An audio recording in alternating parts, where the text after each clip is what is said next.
It's 6 o'clock in London, which actually means that thanks to the curvature of the Earth and the fact that on this happy solstice day, lots of people have sprung into summertime, but others haven't. That means it's 2 p.m. in New York time at the moment, and it's certainly the middle of the night in Hong Kong and Sydney, although I'm not sure exactly what hour it is there. It's 11 a.m. in San Francisco, and indeed it's also late in the evening in Mumbai. Greetings, good morning, good afternoon, and good evening, depending on where you are in the world today. My name is Patrick L. Young, the IPO-VID live stream. Series 17, episode 3. That means in totality, we are at episode 99 on the cusp of a big figure change starts here. Let's jump to Asia, ladies and gentlemen. Last week, of course, we were at the fantastic FIA Boca Raton meeting where it was absolutely marvelous on behalf of Valerium and other parties to be meeting various people. Thank you very much for all the kind words about Exchange Invest, the daily bulletin of the Bourse business, which, of course, can be delivered to your inbox for a modest fee every day for those of you who want to keep abreast of what's happening in the business of bourses. Looking at Hong Kong, however, we're in a fascinating situation. It's a little bit like the run-up to Christmas time. Somewhere under 90 more sleeps and, well, it's not going to be Santa Claus coming down the chimney, but rather it's going to be the opportunity to have vast numbers of investors taking their hard-earned renminbi and buying stocks at the Hong Kong end of the Connect system, and vice versa. The opening of actually a full-on token counter where you'll be able to change your Hong Kong dollars into RMB in order to invest in a two-way market. We can barely wait, ladies and gentlemen. And as I say, there's only somewhere around, I think, 87 sleeps to go before we see Stock Connect being propelled into being not merely a gateway, but an incredible two-way capital portal between the world and China via the Special Administrative Region of Hong Kong's world-class exchange and financial center. Meanwhile, probably one of those things that most people wouldn't get too worried about, 0.14% of the total amount of nickel that's supposedly stored in the LME warehouses. That's 9 warrants. Happens to have turned up to be, well, a little bit stony all of a sudden rather than, well, much more metallic as people would have expected. I suppose it's one of those things people get very, very jumpy after the nickel nightmare of last year, but at least it's good to see that the LME are on the job trying to make sure that they can ensure less nervousness as they move towards reopening the nickel market through the night in Asia.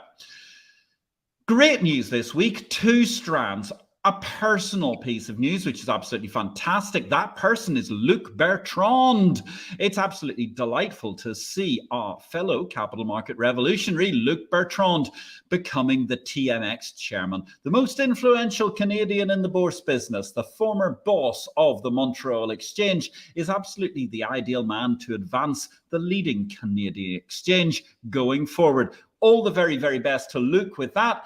And indeed, wow, the old Cinnober team, they're back with a band. Back with a bang, ladies and gentlemen, expanding through over 100 staff in the course of what has been a very, very rapid stealth gestation, some might say, during the COVID period.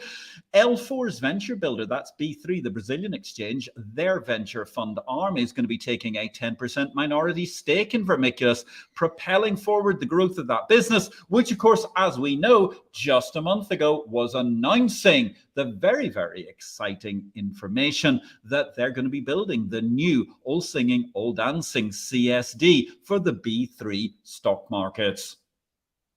Our guest today, ladies and gentlemen, is Colin Formosa, and we're going to be talking Maltese money and more. Often occupied, frequently pillaged, permanently trading with the Levant and Europe, Malta has a rich commercial history dating back 10,000 years. That's reflected in its remarkable coinage. Secretary General of the recently established Malta Numismatic Society, Colin Formosa is a master mariner by education and a marine pilot by profession, where he shepherds ships at the busy Grand Harbour of Valletta and the Malta Freeport. Now, the Malta Freeport, ladies and gentlemen, you might not realize this because Malta is a very, very tiny place. And if you go look for it in Google right now, you've got to get your fingers together and go, ooh, several times in order to get the island enlarged.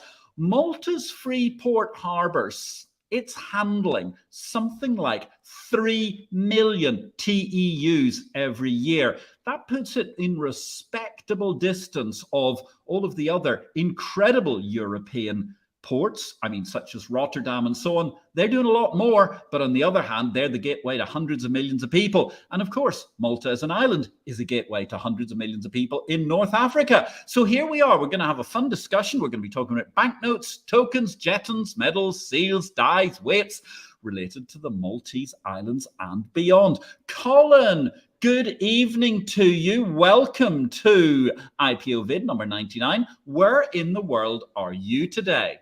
Thank you, Patrick. Thanks for having me. And greetings to your guests and viewers.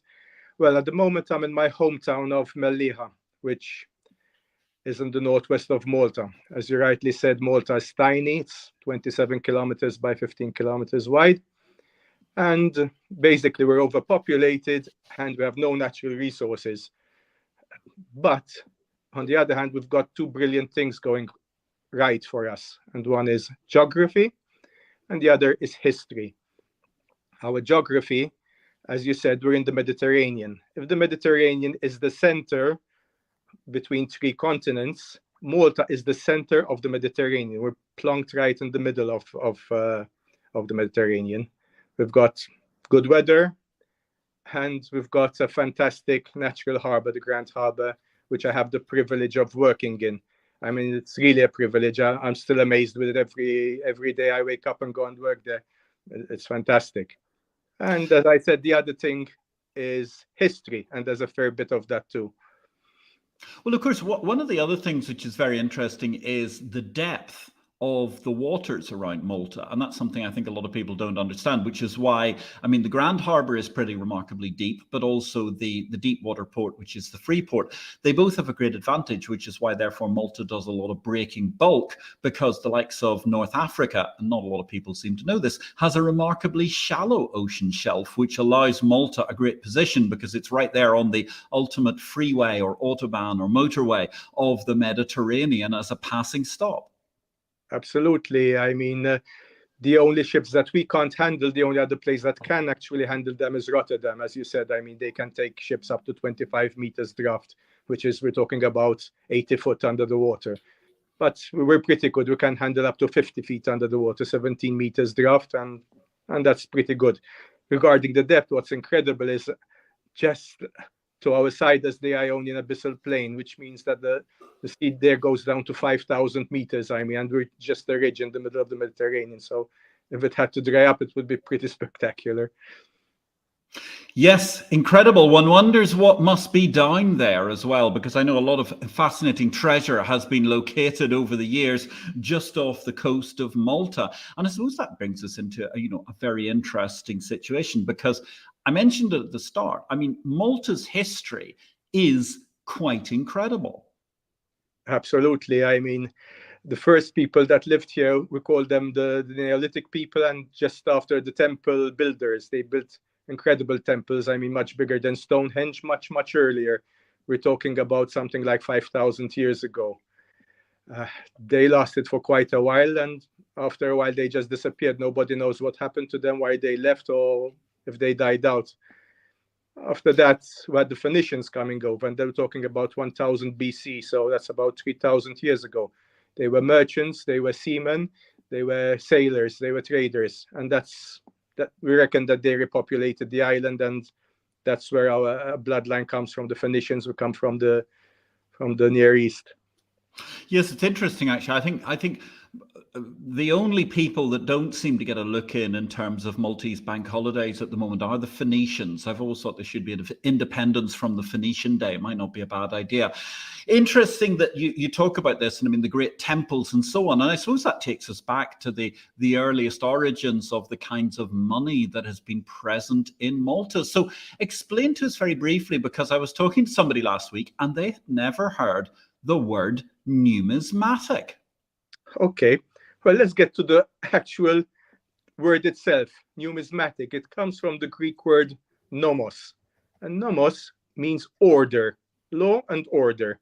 And it's one of the three pilasters of sophism, of Greek philosophy. You had nomos, you had logos, which is logic, and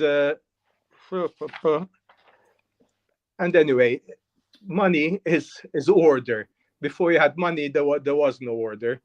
We were talking about these early times. There wasn't coins as such. There were people were bartering. I mean, they're using seashells, they're using barley, they're using feathers, but that's no good. We wanted. You needed to get something else that went alongside. You'd nomos, logos, and I think it was sophos for wisdom, if I remember correctly. But on the other hand, I was a terrible ancient Greek scholar at school. The other guy in the class was always better than me. So who knows whether I got it right? Mythos, which is tradition. Sorry. Tradition, mythos. There we go. Tradition, So you have logic, and you have order, and those three should balance each other out for a perfect society. Excellent, a perfect society. So therefore, I mean, how did you get into the world of numismatics? Well, it's if you like history and you like art and you like collecting, I am a compulsive collector. I'm not collect anything. Actually, I started quite late in my days. I mean, just by chance, I happened to see a coin, and I bought it up, and that was the start of my collection. Maybe if Resi can show us slide number 1, we can have a, yeah. Okay, so that's actually the first coin that we know of. It's not Maltese. It was made in Lydia, which is nowadays Turkey. And we're looking at about 600 BC. At the same time, the Chinese were making their own money. So it was something contemporary, independent, and they were making their own money. But with coins, we needed something that was, as I said, shells and feathers are no good. It needed to be legitimate or legal tender. It needed to be hard to make. Not anybody can make it. And has to have some value, some intrinsic value to it. It has to be durable. I mean, feathers are no good. Shells are no good. Needed to be portable, something you can slip in a purse. You can't carry your sack of barley around with you to pay for your chicken. And it had to be divisible. And these coins were not just money. They were propaganda. They were the visiting cards of the time. And they were made to circulate. They were a sign of power of the rulers. And so interesting. So there we have the first coin. I have to say it's very beautiful. It is too, actually, from 600 BC. At that point in time, you've got an incredibly bare society. I mean, most people aren't even literate and so on. So how did the world of coinage then start to develop? Well, let's put it this way. It started, as we said, in 600 BC. But for the next 2,000 years, the system of making coins remained exactly the same. And that was carving out a die and whacking a disc of metal with a hammer, hammered coins. Up till 1500, they were made basically the same. So there was absolutely no change in the systems of making them. But luckily enough, the Greeks came along, and the Greeks were fantastic artists. I mean, they were merchants, they were warriors, they went all over the place. The Phoenicians were too. And then we get to Romans. And so we reached the Romans, and I mean, at that point in time, how were people denominating the coins? Was it by size, or was it by the quality of metal? How did that evolve? There had to be some sort of intrinsic value, so it was commodity based. Not totally, I mean, but if you had 3 grams of gold, that was what it was worth initially. But then again, rulers come along, they try and get more money for their gold, and we end up with certain problems. If Resi can show us slide number 2, we can see the Roman coins in Malta, the first Roman coin in Malta. Wow. No. Okay, stop now. This was my first collection, the collection I first started. You can use that slide, it's good. In the center there you have my first coin, which is Alexander the Great. And I thought it was incredible that for $100 I could buy a coin portraying Alexander the Great. I mean, struck in his lifetime. You're talking about over 2,000 years ago. And I decided to start collecting famous people in history. After that, just on top of it, there's a horse. That horse is Carthaginian, and that is from the time of Hannibal, who also passed through Malta. We go further down. There's a coin of Julius Caesar, which is a denarius. And now we're talking about serious stuff. If it can, the denarius. When we talk about the Romans, I can't help thinking about Monty Python and the Life of Brian. What have the Romans ever done for us? Actually, done a lot. I mean, they've given us the decimal system of coinage, and let's start. Coins were minted in Rome by the temple of Juno Moneta. So we get the name money and mint from the Romans. That was nothing to do with moneta. Does not mean coins. All it means is memory. Juno was the goddess of memory. So moneta, monetary, started there. The denarius, the coin that I'm talking about, that became the dinar for the Arabs. It became the denier for the French. It ended up as the penny for England. You might remember, I mean, you're close to my age. I remember the coins and the stamps being marked as D. Yes. It was a D. And D signified denier, actually a Roman coin, a denarius. The pound, the Roman pound, the libra, that's the peso, it's the lira, it's incredible. And the iconography and all the things that are on the coin are incredible. I mean, we're talking about the coin of Julius Caesar. On it, you've got on one side you've got Aeneas, who the Julius Caesar reckoned was his ancestor coming from Troy, from the War of Troy. And on the other side, you have Venus, who was the mom of Aeneas. So Caesar is telling us, listen, I am derived from the gods. I am godly. And this infuriated the Romans. What's more, the next thing he did was put his portrait on a coin. And that was the tipping point. And that was why they killed him, because he dared to put his portrait on a coin. No living Roman had ever put his portrait on a coin.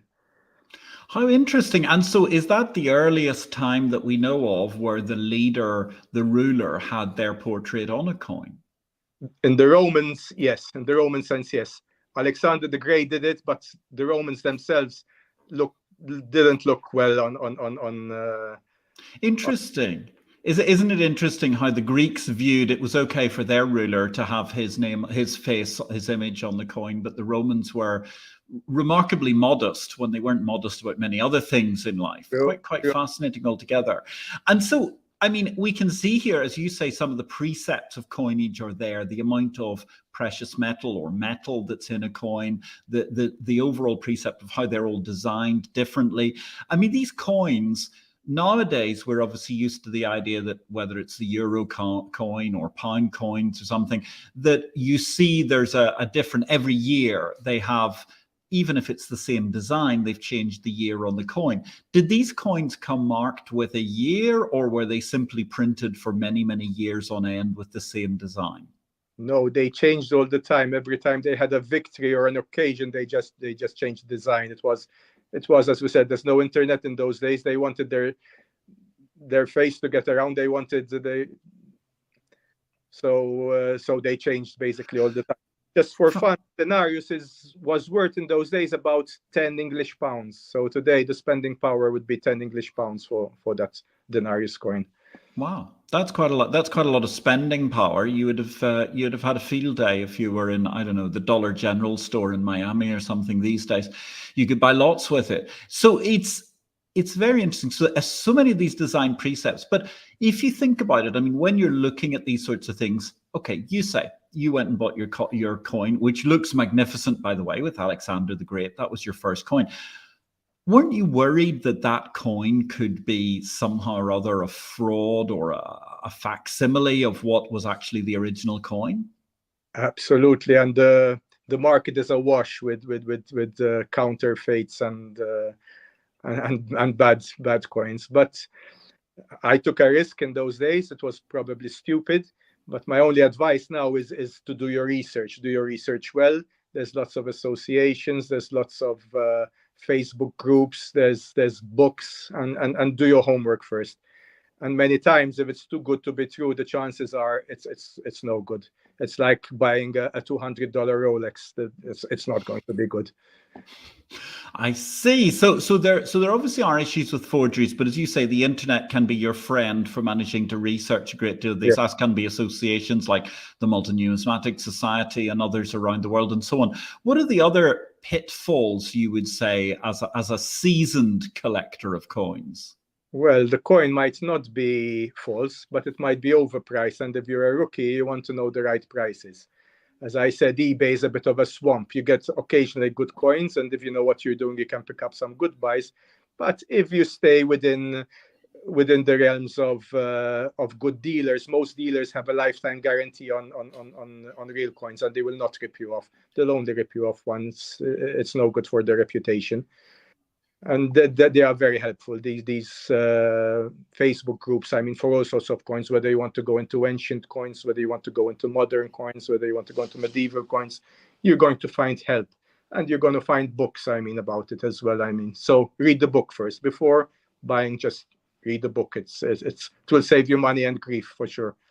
Okay, so that's very interesting. But now let me ask you a question here, because obviously there are modern reproductions and people can make fake coins and so on. We can understand that. But back in the day, I mean, there was quite a lot of both counterfeiting going on and other, how might one put it, funny business around about the coinage. So what happens if you end up buying something that's actually a period fake? Do they have any value these days? Well, they do. I mean, they probably won't have the same value as the real thing, but they are collectible within themselves. I mean, some people have collections of contemporary fakes of coins that were meant to deceive. I mean, they were either plated or made with a different metal and struck. Okay, so there's a whole separate sub-market there. And what about, obviously, one thing that we've all read about in economic textbooks and so on, the problem where sometimes it was the government or sometimes it was simply bad actors, and they would clip coins as they were going on, so reducing the amount of precious metal or metal that was actually in the coin. How does that impact for collectors these days? Well, a clipped coin or a rubbed coin doesn't have the value of a whole coin. But unfortunately, as time went along with prices going up, I mean, actually the governments put less precious metals in their coin. They made them smaller, and we'll get to that pretty soon enough. Good. No, I'm interested. I mean, I'm just throwing out these questions because it fascinates me. There's so many very interesting things. So you started your collection. You had a particular interest in these sort of personalized coins, at least coins with persons about them and so on. How did your collecting develop then? Well, then I moved over onto coins of Malta. If Resi can go on to the next clip. Can we see the next slide? Yeah, there we go. Now, this is the first coin that was minted in Malta. It was minted in 200 BC. Wow. It was minted under the Romans. Now, the Romans in 200 BC, they weren't the power that we know now. They were very fragile. So at the time, they were fighting with Hannibal. They were fighting against the Carthaginians. Their very existence was in the balance, and they needed all the friends they could get. They didn't want to be fighting with their subjects. So they allowed Malta to mint her own coins. And this is our first coin. The Maltese were savvy people as well. They weren't too sure about the Romans. They liked the Romans, but they weren't sure that they would last. That they might. So what they did was they minted their own coins, but on the coins they showed Roman gods, they showed Phoenician gods, they showed Greek gods, they showed Egyptian gods. Even the script was in Phoenician, the script was in Greek, it was in Latin, and they alternated. They were hedging their bets. They never stuck to one particular. But this is our first coin, and it's beautiful. On one side you have Hercules, and on the other side is the sacrificial cap.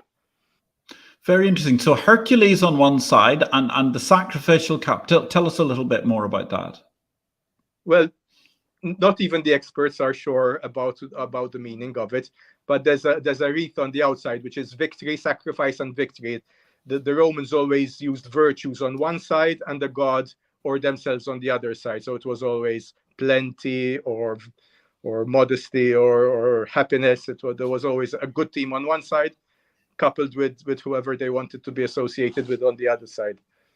Very, very interesting. So it's fascinating the way these designs have all evolved, but in many ways they look quite the same in a certain way. I mean, it's stylistic design, the laurel, the profiles and everything like that, even to what we get 2,000 years later. It's quite amazing. So you mentioned this interesting point that the Maltese then were issuing coins with many different scripts and many different from too many. So were those different, like fundamentally different sovereign country issuers, or how did that work behind the coins? Well, the provinces were allowed to mint their own copper coins, their own small change. Let's call it small change. Whereas only Rome were allowed to mint silver denarii. They kept us in check that way. So you couldn't have too much money without weighing yourself down. You still had to use the actual money from Rome for bigger transactions. But the common people had their coins and they were happy with that. It was an excellent diplomatic move on their part. It cost them nothing. Go ahead, sorry. I said cost them nothing. Even the little island of Gozo, which is a even tinier island than Malta, had their own coins, and that's interesting. That is interesting. So that it was hyper localized, because actually the one thing that interests me is, I mean, you talk about, okay, the denarius could only be minted in Rome. It must have been quite an act of logistics to move those larger Roman coins around the empire. Well, actually, the generals, when they were going around, they had portable mints with them. They carried a mint around with them. So that coin of Julius Caesar I was showing you is actually minted in Africa because the troops needed to be paid. You couldn't have money being shipped over. So basically, the money, the silver they looted was turned into Roman money and paid on to the troops. That's the way it worked. Very interesting. So the generals had their own ability to mint coins to go. And then how do you know that your coin, for example, was minted in Africa? Has it got a particular marker or something?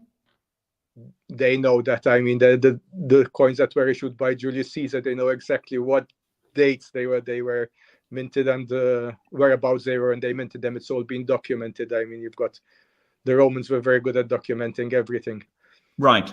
True. Certainly. That was one great advantage to their empire, was the quality of their documentation. And thank you very much. Good evening, Marcus Ward. It's lovely to see you. Good evening all, says Marcus. Great to see you here. We're having a fabulous conversation about Malta, numismatics, money and more with the General Secretary of the Malta Numismatic Society, Colin Formosa. So Colin, I mean, you said you began developing, and did you find that really Maltese coins became the epicenter of your collection, or how did things develop?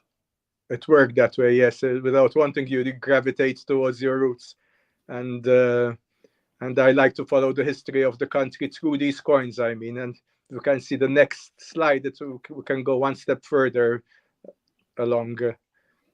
Okay. Now we're in the Arab times. The Arabs came here.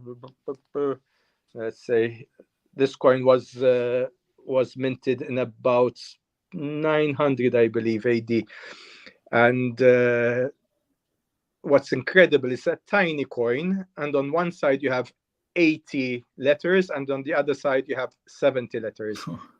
And this is the only Arab coin that we know for sure was minted in Malta. It says so. It says this dinar, by the grace of God, was minted in Malta in the year 1080. In the year 1080, it was minted. Wow. And what's interesting also is the Arabs never put the value of the coin on the coin itself. They saw it in bad taste to mention their ruler and God at the same time mentioning the value of the money. Although they call it a dinar, it is not actually a dinar. It is a quarter of a dinar. But a dinar is just a coin for them, so they wouldn't say the value. The value is in the weight. The weight of the gold is its value. You wouldn't put the value of a coin in the same sentence as God. They wouldn't accept that. Wow. So this coin, I mean, it's a beautiful coin, really, really incredible and quite amazing. I mean, something that if you think about it in UK history, so this was minted only 14 years after the Battle of Hastings in 1066, which, as we know, is an epicentral moment in the history of certainly England and the United Kingdom.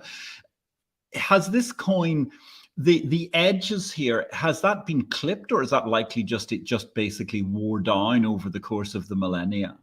No, the thing is, I mean, once it's struck, it's hit with a hammer. It's not a mechanical process. It's actually in pretty good shape. They're very happy with they could decipher all the letters around it. It's for a coin that's 1,000 years old. I mean, it's brilliant. Oh, it looks incredible to me. That's why I'm just curious as to whether it had over time it was just the age of the coin that had slightly taken the top edge off it, or whether that was actually to do with the way that it had been formed in the first place. That's it. It's how it's formed in the first place, how the disc was made, how it was struck. But as things go, it's pretty good. Oh, it's incredible. It's absolutely amazing. So that's us into the Arab period in Malta. And therefore, of course, I mean, one of the things about Malta is it has had many influences over time. And obviously that continued through the history of the coinage. So how did things develop, or how did your collection develop? Well, that coin does not belong to me. That's presently housed at the central bank. That's beyond my reach. But if we go on to the next slide, I can show you the next period after the Arabs.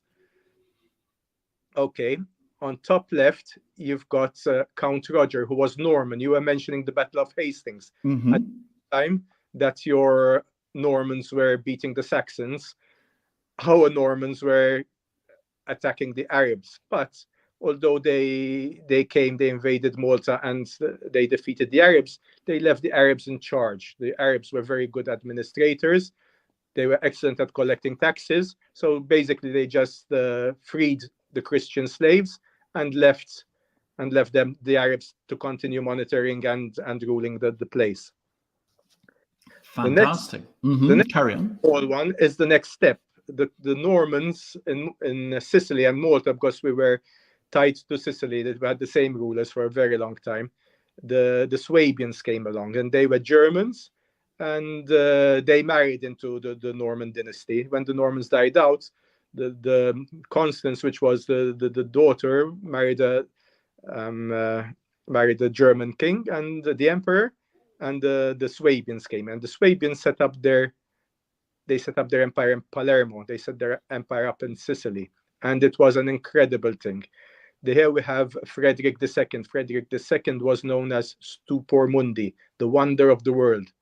And his kingdom was formed of Jews, Arabs, Greeks, Italians, Germans, and they were all living happily, and he managed to keep a very, very tight ship and everything running properly. Very interesting. I have to say that there's some quite beautiful coins. I mean, the bottom right coin in that group is absolutely magnificent, magnificently preserved. It's quite incredible altogether. And so, I mean, how does one go about finding these incredible old Maltese coins? Are they mostly still in Malta, or have they been distributed around the world or beyond Sicily, or where? No, they're all over the world. I mean, coins were never meant to be static. They were never meant to stay in a particular country. They were meant to move about.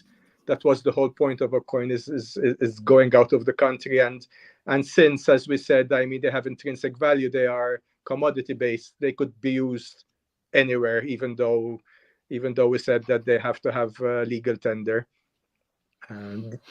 So they were obviously collectible, and therefore, I mean, as a matter of interest, maybe this outside, I mean, lots and lots of seafaring movement took place around Malta. There have been lots of instances of shipwrecks, good grief, going back all the way to, I think, St. Paul's, the earliest I can think of that's been well chronicled, but there were obviously shipwrecks before.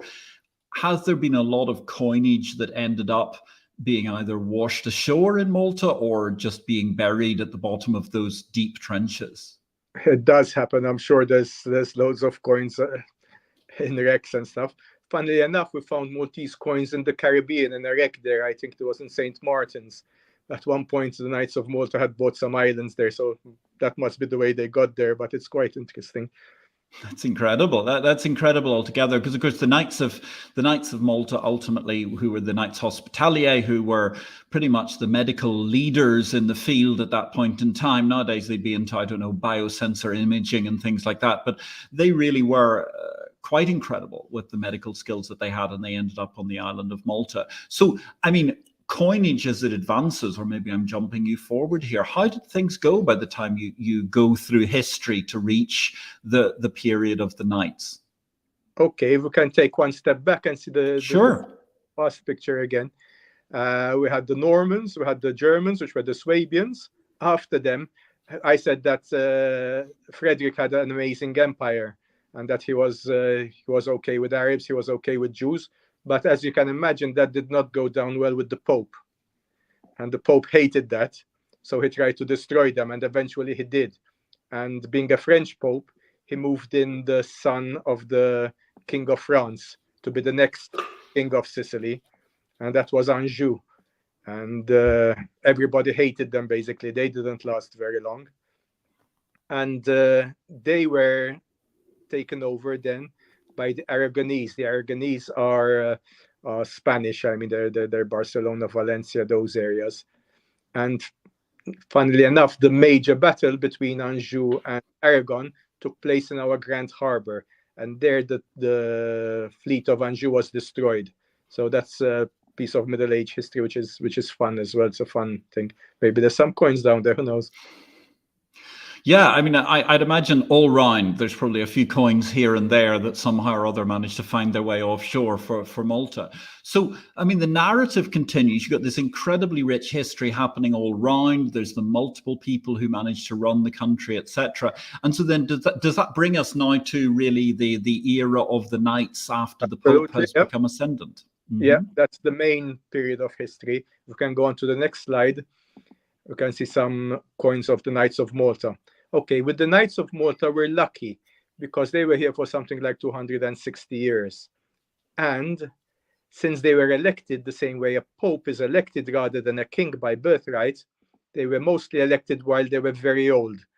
So in 270 years, we had 28 grandmasters, and each grandmaster wanted his own coinage. So we have a huge array of coins. What you can see here, 5 coins of the same denomination, using them on one side on the obverse and on the other side on the reverse. And we're starting from 1500s and working our way to the end of the 1700s, almost 1800s. So you can see the same face value of coin, how smaller it's getting. From something like 12 grams, it ended up being 3 grams. And you might ask, what's this got to do with the price of eggs? Well, eggs was a basic commodity in those days. And to start off with the bigger coin, you could buy 12 dozen eggs. By the time you got to the smaller coin, which was 200 years later, you could hardly buy 3 dozen eggs. It wasn't that the price of eggs had gone up. It's the value of the money that had gone down and the amount of silver there. Gosh, that's quite incredible. It's a huge dilution in silver over time. So, and where, I mean, as a matter of interest, where was the silver coming from for these coins? Was it a multiple of places? I imagine so. Greece had big silver mines, and a lot of it was also looted. I mean, at the end of the day, we were corsairs, we were pirates, so they were raiding Muslim ships and stealing all the silver they could get from there. By that time, also, we had the New World. I mean, the New World was discovered. There was masses of silver coming in through the Spanish and Portuguese from South America and from Central America. And that's where probably the bulk of the silver came from. Yes, yes. I mean, a lot of it, particularly the Spanish Empire, which was incredibly rich as a result of the silver that had come from what they found in the South American parts of the empire. It's quite incredible altogether. So, I mean, you mentioned that, and obviously, therefore, you've hit on this thing, which is trendy once again, and we all wish it wasn't, inflation. But obviously, therefore, I mean, money, you saw a differentiation in how money could be based. I mean, you mentioned at the very start people talking about very heavily commodity-based money. Yeah. How has that impacted overall in terms of the ways that different coins were issued or minted, both in Malta and overseas? Well, for a start, they got smaller. And the amount of silver was diluted. Okay, the amount of silver got smaller and smaller. It should have been 10.5 ounces every pound, which is about 65%. But basically, towards the end, it was a fraction of that, which impacted both on the quality and on the intrinsic value. So instead of having a commodity-based coin, now we're looking into fiat-based coins, and we can go ahead 2 steps on the slides. I'll talk a bit about that. Great, go for it, please. Okay, that's the okay. Now at this point, we've just had the Great Siege of Malta in 1565. Basically, it's been razed to the ground, but it hasn't been defeated. And the Grand Master of that time, our hero, the hero of Malta, Valette, wanted to start building up again and building a city, but he had no cash to do it. He had a lot of promises. The Pope would send money. The King of Spain would have sent money. Queen Elizabeth was going to send money, but it didn't arrive yet. So he started minting promissory coins, or fiduciary coins, as we call them. And there's 2 hands shaking each other, you see there. And the script says AS non fides non AS, which means faith, not copper, because they're worthless coins, they're copper, but exchanged later on for silver. Very interesting. So did people, so these went into being traded with the idea that ultimately you could turn that into silver at a later date. Is that right? Yeah. Yes. You can call them bonds, you can call them promissory notes. We weren't inventing the wheel. The Romans were doing it, and the masters of it were the Chinese, who were actually already printing money for over 500 years. And that's incredible. I mean, they were that perfected printing money by the time Marco Polo visited China, and he was amazed, I mean, by what was happening there. So when you're talking about printed money, I mean, you're actually talking about not just coins, but actually paper notes, yeah? Correct. They had proper paper made with the bark of mulberry trees, and it wasn't just paper. Kubla Khan, who perfected the system, didn't just print money. He backed it with silk and with precious metals. So it was backed by. But if you like, I have a little excerpt I'd like to read for you about Marco Polo visiting China. And he says, with these pieces of paper made as I have described, Kubla Khan causes all payments on his own account to be made, and he makes them to pass current universally all over his kingdoms and provinces and territories, and whichsoever his power and sovereignty extends. And nobody, however important he may think himself, dares to refuse them on pain of death. And indeed, everybody takes them readily, for wheresoever a person may go through the great Khan's dominions, he shall find these pieces of paper current, and shall be able to transact all sales and all purchases of goods by means of them, just as well as if they were coins of pure gold. And that's interesting. It's very interesting. I mean, listening to, you can read and hear the wide-eyed wonderment of Marco Polo there, can't you? This incredible new derivation. It's like suddenly meeting the credit card for the first time when you spent all of your lifetime dealing with money, with coins and notes. True. Interesting enough, the Mongol dynasty was the Yuan dynasty, which is the name of the Renminbi now. So yes, that's an interesting point. I hadn't thought about that. So therefore, the one thing I'm curious about here, I mean, we've come through all of this different kind of money, what's going on and so on. However, we know what coins were worth at the time when they were issued, but what really makes a coin valuable today, Colin? Well, most of all, it's its desirability. I mean, when you're talking, say, diamonds, you've got the 4 C's of color, clarity, cut, and whatever. For coins, I think the most important thing would be how rare a coin is. The rarer a coin is, it's very desirable. So it starts getting expensive. Having said that, common coins, like the coins that were used by the Athenians, which were called Athenian owls, which were made in thousands, are very, very collectible. And everybody collects them, so the price is high too. So it doesn't always hold. And I mean, is there a particular benchmark? Is there, I mean, if you think about it, for example, in stamps in the United Kingdom, people talk about things like the penny black stamp, which was incredibly rare and very valuable. Is there a particular coin, or are there particular coins that are a huge benchmark of prices in the numismatic world? Well, there are the standard ones, like I said, the Athenian owls and the Alexander the Great tetradrachms. Those are standard, the Corinthian staters.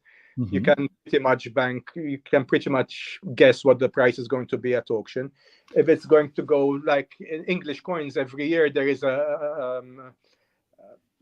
there's a book that comes out that tells you the catalog, that gives you the prices of each coin in each condition.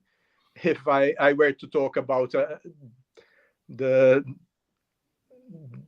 coin that everybody would like to have, it's probably the Ides of March coin. That is our chalice,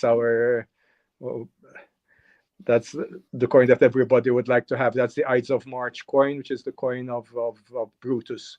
If we go to the end, maybe I think it's on number 12 or on 11. We can go to slide 11. One more. That's the one. Wow. This is the holy grail of coins.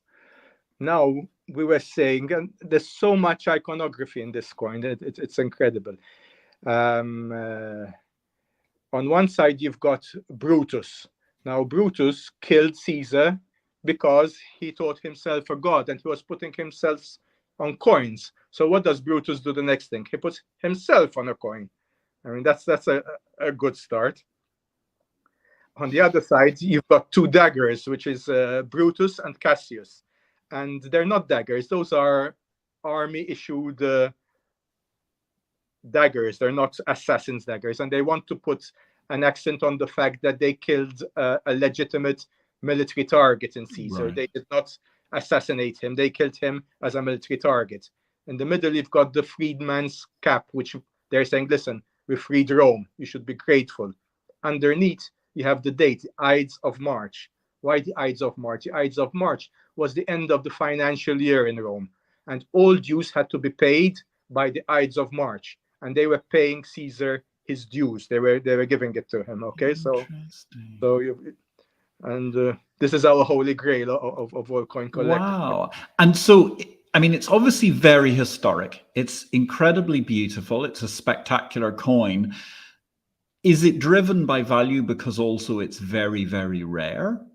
It is rare. There's about 60 or 70 known, and there's many people collecting Roman coins, and there's many rich people around. So this is a coin that will fetch 300,000 any day of the week. It's an incredible coin. Wow. But it's incredible, actually. I mean, 600 or 700 units is not really that much. I mean, it's incredibly narrow compared to the millions and billions of coins that get printed almost every day the world over. So that's quite incredible. So what about yourself? What's the ideal coin, either in your collection or the one that you would really aspire to, Colin? Well, I collect a particular denomination, which is known as the Fortari. And there's about 24 of these, 24 different ones by different rulers. There's many different coins, but there's 24 different rulers, and there's some of them which are extremely rare, and I'd love to get my hands on them. Not going to be. And these are the 24 different rulers of where? Of Malta, the Grand Masters. Ah, okay. But hold on a second. Was there not 28 rulers of Grandmasters of Malta? But they didn't always mint the same denomination of coins. Okay. So this is probably the most widespread coin, the Fortari. If I can just show us one if you've got one. Yes. Oh, what a magnificent coin. So pretty. 24 different rulers there. That's the head of St. John the Baptist. Right. And, gives a good scope for collecting coins. I mean, a nice That's collection. quite fascinating. And so if you were going to give some advice to a new collector today, what would you suggest that they do to start collecting in numismatics? As I said before, read the book. If you're going to go into Maltese numismatics, there's the catalogue of John Gutz, which is incredible. It tells you the rarity of each coin. Do your research. Ask if you ask anybody at the Numismatic Society or any of your friends or any of the groups, they are, everybody's willing to give advice. Even if you're bidding against them, they'll tell you, listen, don't go so high. Stay within your budget. Stay within your reach. I mean, there's collections that everybody can afford. You don't have to go for the high end of the 300,000 coin we just mentioned. You can buy coins for as little as 10 euros. If we take a couple of steps back, I'd like to show there's two copper coins. I'd like please. Okay, one forward. Okay, so here we've got the transfer from the Knights over to the English Dominion. The Knights left in 1798 and they were replaced by the British. And the British wanted to introduce their own currency, but that wasn't easy. The Knights had been there for 260 years. So, to facilitate things, the British minted a 1/3 of a farthing. The 1/3 of a farthing had the face of King George there, which was the equivalent of the grain, of the Maltese grain, which was the money of the common people. The coins of England, that coin of England was minted only for Malta, and there's about 13 or 14 of them. They don't cost much. It's as I said, you can get them for as little as 10 euros. And it's a nice scope for a collection, especially for somebody Maltese to collect of a farthing. A very interesting one on the cusp between two incredible empires. And just actually, I mean, a tiny question, because obviously before the British arrived, there was a very brief interregnum after the Knights of 18 months, if I remember correctly, when the French were in charge of Malta. Did they mint coins during that time, or did they not get time to do so? They didn't mint coins as such. What they did was they melted silver down and they made ingots. Okay. They stamped them with the weights and they passed them off as money because they had to pay their troops too. They had plenty of silver. They were blockaded inside the city. They didn't have anything to do. So they melted silver down and put it into ingots. There is some coins from the Knights which we reckon were minted during the French occupation. The French used the same dice that they were and kept minting coins, even though it was against everything they stood for. They hated kings and emperors and official stuff, and they were all for their egalite.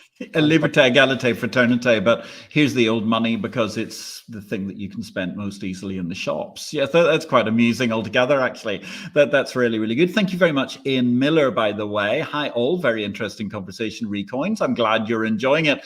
And indeed, John Gatt was making a pithy remark on the overall issue of valuation of coins around the world, undoubtedly driven by supply and demand, as is, well, pretty much so many foreign exchange rates to this day. So looking back on this incredible collection, looking at all these sorts of things, we spend a great deal of our time in this show normally talking about things which are much more digital. And that's why it's been a joy to have you today on this show, to be able to discuss, Colin, the whole idea of numismatics with a particularly interesting center point of Malta, which after all has got such a rich history.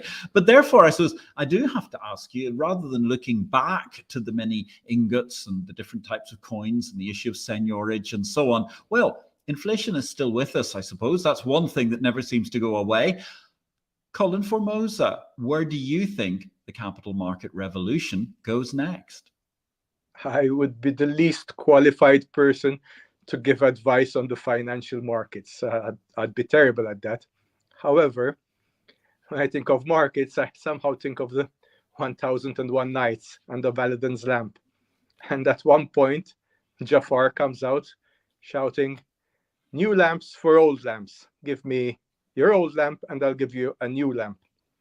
And that's what I do with my money. I give out my new money and I get old money in exchange, much to the amusement of my children. They say, the same way that probably the people looked at Jafar. I mean, what's this idiot doing, changing an old lamp for a new lamp? But that's... Well, I think therein we have... that turns Gresham's law upside down, because I'm pushing in good money, bad money to get new good money. Well, I think to be fair with the Gresham Copernicus law thing, and that was exactly what I was thinking. I think in your case, you're obviously looking at old money, which is obviously very, very interesting, but old money, and therefore you have this not so much good money and bad money, but old money and new money, which definitely are two quite different bedfellows. And I think that becomes fascinating. Absolutely. But as we know, Jafar's lamp, the old one, that was the magic, not the other one. And the old point of magic. I think on that point of fascinating Jafarian logic, that's an absolutely perfect point to end this discussion. It's been really, really fantastic discussing Maltese money and more with Colin Formosa, who's the Secretary General of the Malta Numismatic Society. Thank you so much, viewers, for all of your kind comments. Really appreciate the input from Marcus Ward, from John Gatt, from Ian Miller. Thank you, Robert Brown. Nice discussion. Thank you. Yeah, we really appreciate your watching. And hello, Peter Second. Hope you and Ari are well. Fascinating. Fantastic insight as always, says Peter. Well, we really, really appreciate it. Thank you very much to our guest this evening, Colin Formosa. This has been the IPO-VID live stream number 99. Huge thanks to our production team this evening, to Rishalin, Racy, Jamil, and Beata, who've been in production. Stay tuned for next week. We're going to have an absolutely thrilling show altogether, because it's going to be number 100. And that's going to be with, well, something that doesn't involve numismatism, doesn't involve coinage, but does involve the fascinating, murky world of dirty money. We're going to be talking to James Block, the man behind Dirty Bubble Media, and we're going to be examining that dirty bubble of the moment, crypto and more, ladies and gentlemen. Stay tuned for that show. It's going to be the same time, 7 p.m. CET next week, which, thanks to the curvature of the earth, will be once again, I do believe, 2 p.m. US time. My name is Patrick L. Young. Thank you once again to our fantastic guest, Colin Formosa. I wish you all a great week in life, blockchain and markets, and look forward to meeting many of the readers of Exchange Invest in tomorrow's newsletter. Have a great week, ladies and gentlemen. Thanks for watching.